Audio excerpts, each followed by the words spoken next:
The storm raged with fury, its winds howling like voices of the ancestors, the rain pouring down in torrents. It seemed as though the land itself was angry, mourning the darkness that had fallen upon it. The earth trembled beneath the weight of the storm. King Sefu stood tall on his palace balcony, his eyes narrowed as he watched the chaos below. His fists clenched at his sides, his face hard as stone. The storm did not frighten him, it only fueled the fire in his heart. His voice, as deep and commanding as the thunder itself, rose above the roar of the storm. "I will rule with fear," he declared, his words carrying through the wind, reaching every ear in the kingdom. "Anyone who defies me will be punished. No one is above me. No one." The people in the village below trembled as his words echoed across the land. They knew what this meant. They knew that the king had become a force of destruction, his heart as cold as the storm. But it was not just the storm that made them fear him, it was his power. His will could crush them all. In the darkened hallways of the palace, a plan began to stir. A village had dared to question the king's rule, whispering among themselves that the king's power was built on fear and cruelty. Such whispers could not be allowed to grow. Sefu's eyes burned with anger as he made his decision. "Bring them to me," he commanded. "The village will be destroyed. They will learn that no one challenges my authority." At his word, soldiers were sent to carry out his decree. The villagers, with hearts heavy with dread, watched the soldiers march. They had no weapons, no power to fight back. They were at the mercy of the king. Fear gripped their hearts like a vice. How could they stand against the wrath of Sefu? As the soldiers moved closer, the rain began to fall harder, as if the heavens were weeping for the blood that would be shed. But there was no turning back. They had no choice but to obey. Their fate was sealed. The storm grew fiercer, the wind howling with even greater fury, when a strange voice suddenly echoed through the chaos. It was low and deep, resonating with the power of the earth itself. The words cut through the storm, reaching the king as if the very spirit of the land was speaking. "This will be your last victory," the voice warned, its tone like a distant thunderclap. "You have killed the hearts of your own people." The king's eyes flickered with a momentary doubt. The voice seemed to shake the very air around him, but he refused to listen. He had ruled with power for so long, and this was just another challenge to his strength. He laughed, the sound harsh and defiant against the storm. "This is nothing," he scoffed. "I am the king. No one can stop me. Not the storm. Not a voice in the wind." With his pride stronger than the warning, the king turned away, dismissing the voice like he would any other whisper in the wind. His mind was made up, and no spirit or storm could change it. The storm raged on, but the king remained unshaken in his belief. The land may tremble, but Sefu's heart burned with certainty. He would not be challenged. Not by his people. Not by the land. King Sefu's journey began as a warrior. He fought with all his strength, battling foes on distant lands and conquering villages with his sharp spear and fierce heart. His rise to power was not given to him, it was earned through blood, sweat, and cunning. Those who saw his strength bowed to him, knowing that his power was unmatched. But with every victory, Sefu's thirst for power grew. He wanted more land, more respect, and more control. Soon, he set his eyes on the throne, and with a force no one could stop, he claimed it for himself. Once crowned king, Sefu ruled with an iron fist. His gaze was sharp, and his words cut through the air like a blade.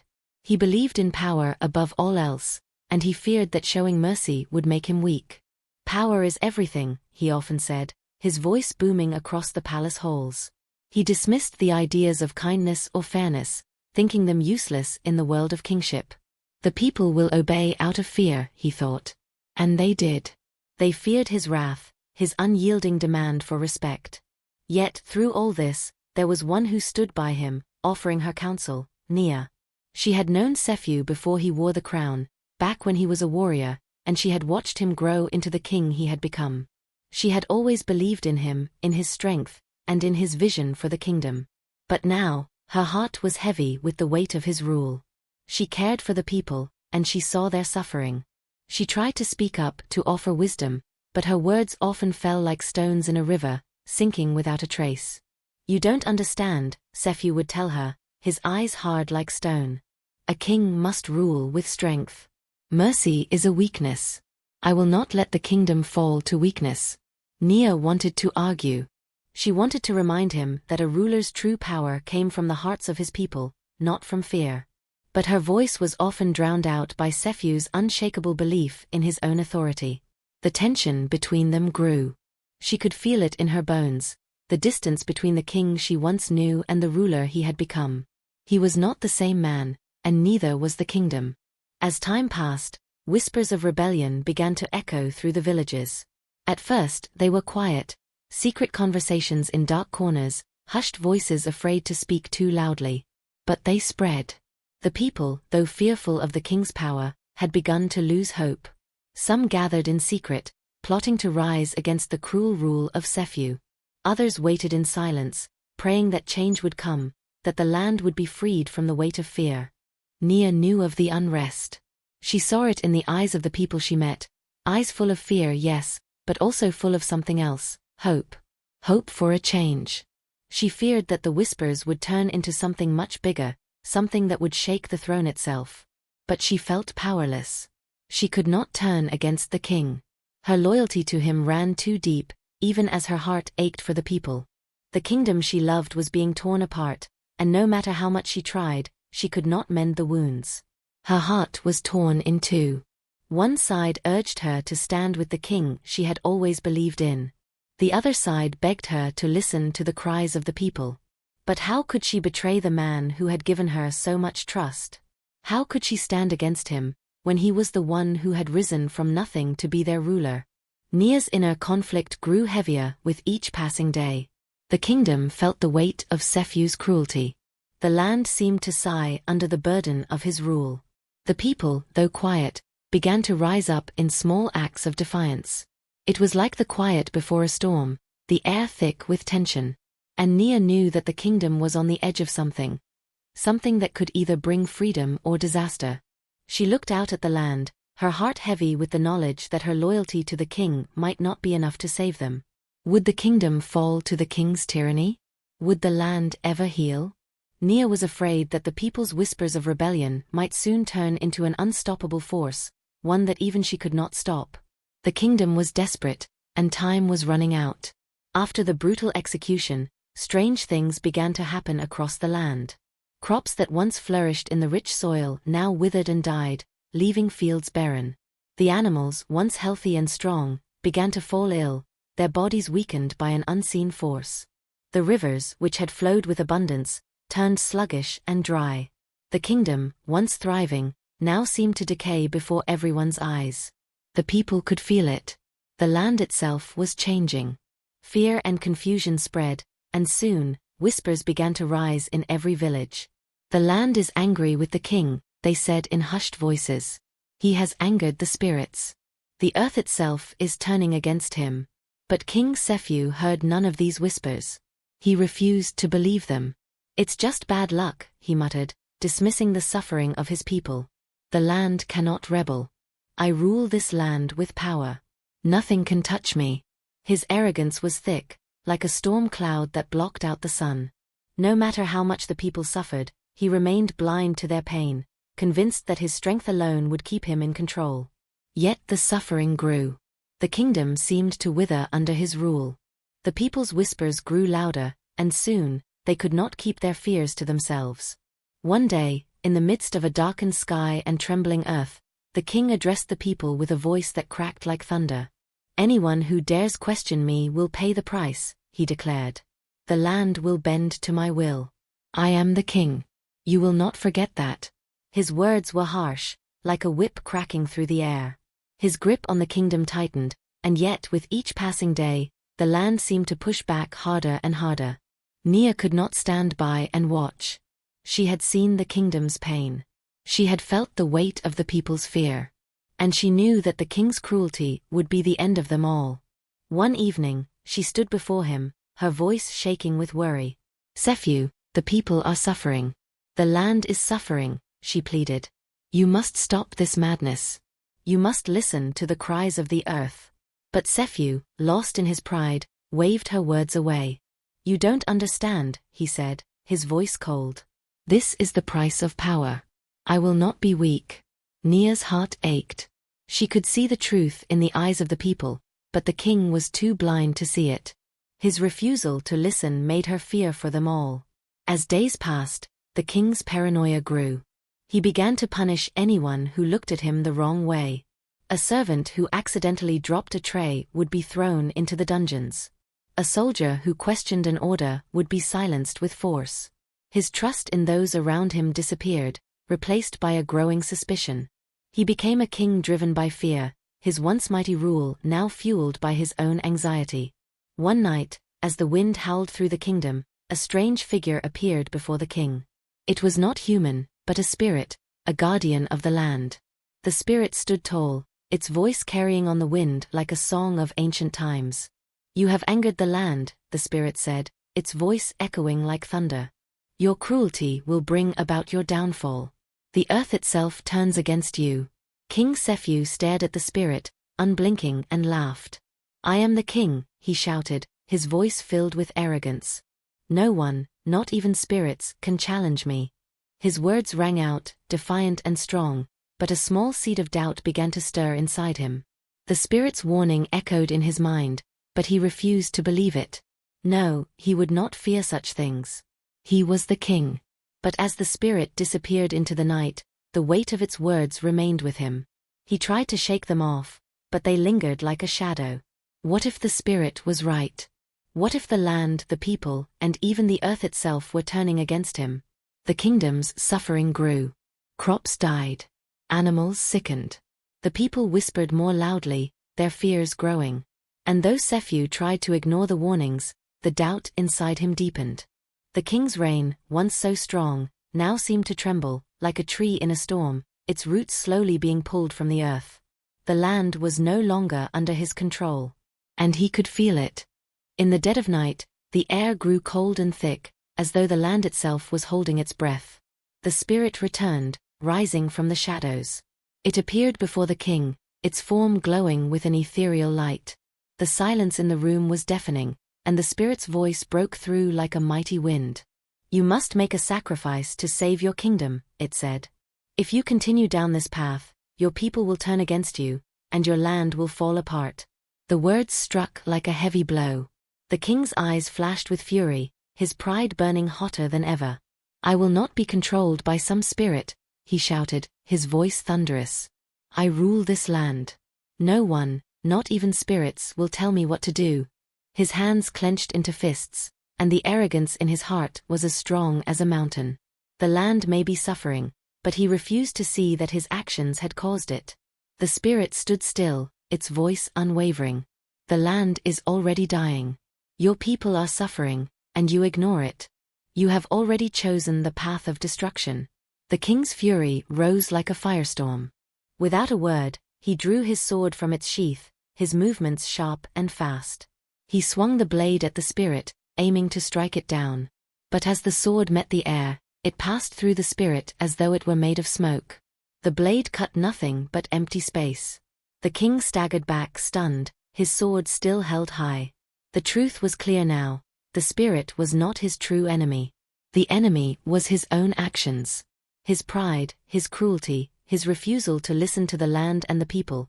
These were the forces that had led the kingdom to ruin. Before he could gather his thoughts, Nia stepped forward. Her eyes were full of determination, and though fear lay heavy in her heart, she stood tall before the king. I have met with the village leaders, she said, her voice strong but filled with sorrow. We have made a plan, Sefu. It is not too late, but you must stop this madness now.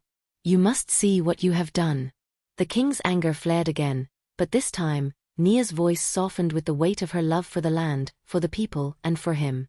Please, Sefu. It's not too late. You can still save this kingdom, she begged, her eyes glistening with unshed tears. Don't let the land die. Don't let your people suffer any longer.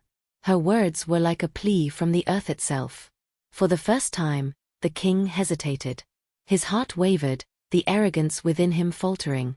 He looked at Nia, at the pain in her eyes, and for a moment he saw the truth.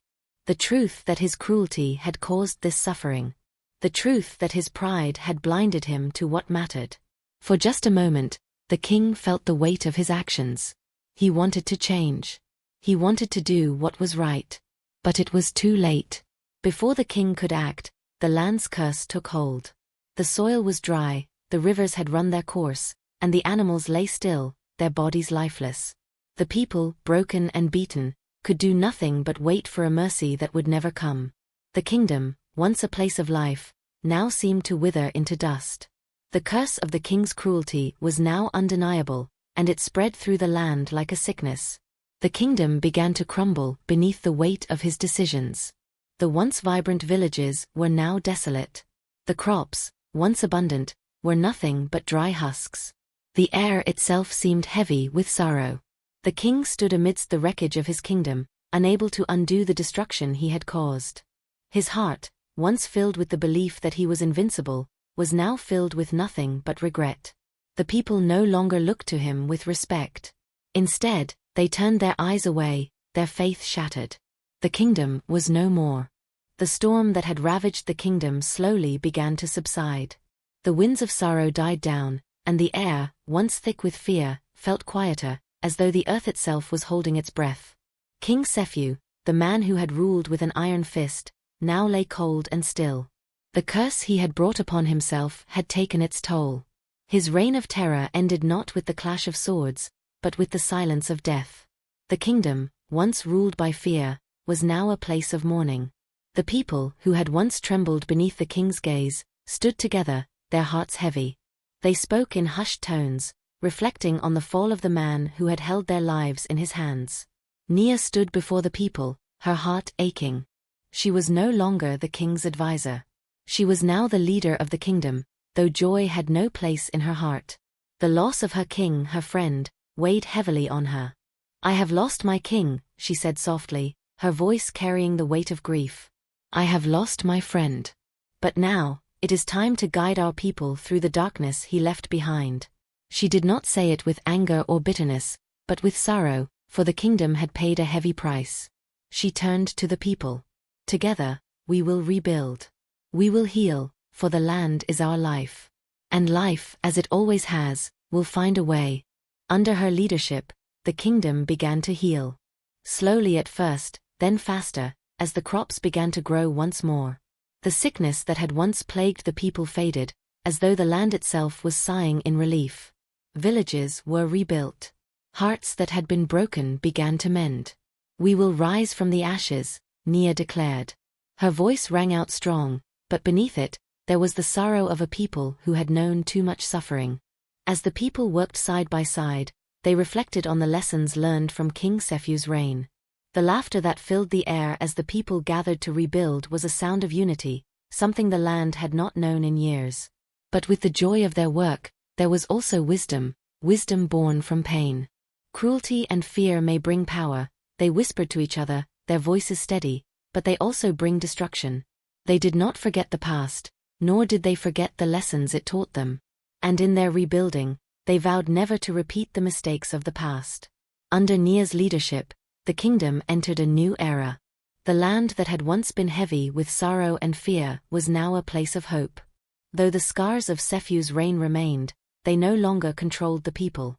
The people now knew the power of kindness, justice, and unity. And so, the kingdom flourished once again, a new story unfolding for each new day. The people, united in their shared strength, carried with them the legacy of the past. They remembered the rise and fall of their king, how power, when wielded without mercy, could bring a kingdom to its knees. As the years passed, the tale of King Sefu became one told and retold. A story of how greed and cruelty consumed a ruler, and how the land in its fury could break even the strongest. But it was also a story of the strength of a people who could rebuild, who could rise from the ashes of their suffering. The people vowed to honor the memory of those lost during Sefu's reign, and they promised that their kingdom would never again be ruled by fear. Thus, the legacy of King Sefu lived on, not as a story of a powerful ruler, but as a reminder that the strength of a kingdom lies not in the power of its king, but in the unity and heart of its people. Years had passed since the fall of King Sefu. The kingdom, now healed and stronger, had found its way again.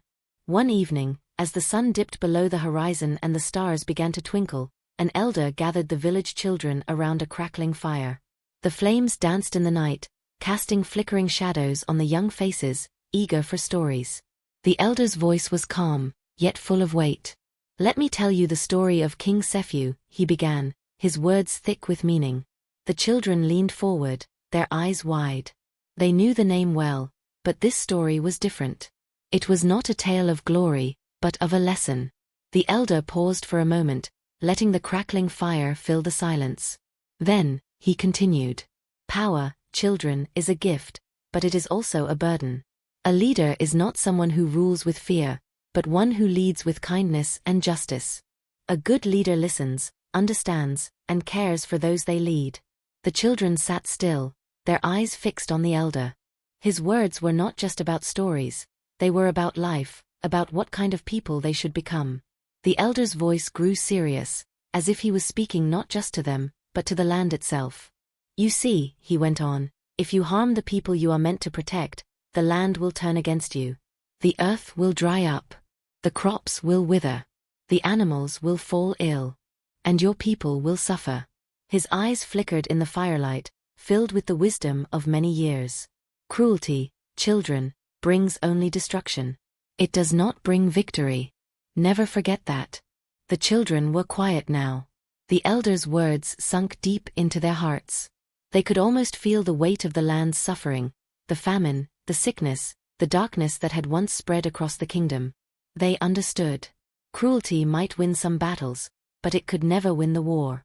The elder spoke again, his voice even softer now. "Remember this, my children. Every choice you make ripples out. If you harm others, you will face the consequences.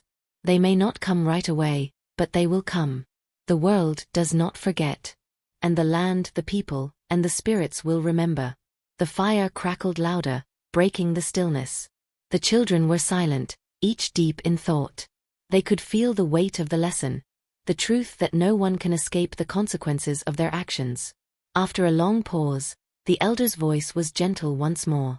"A leader must always be mindful of their actions, for they hold the fate of many in their hands. Those who lead with cruelty bring ruin to all.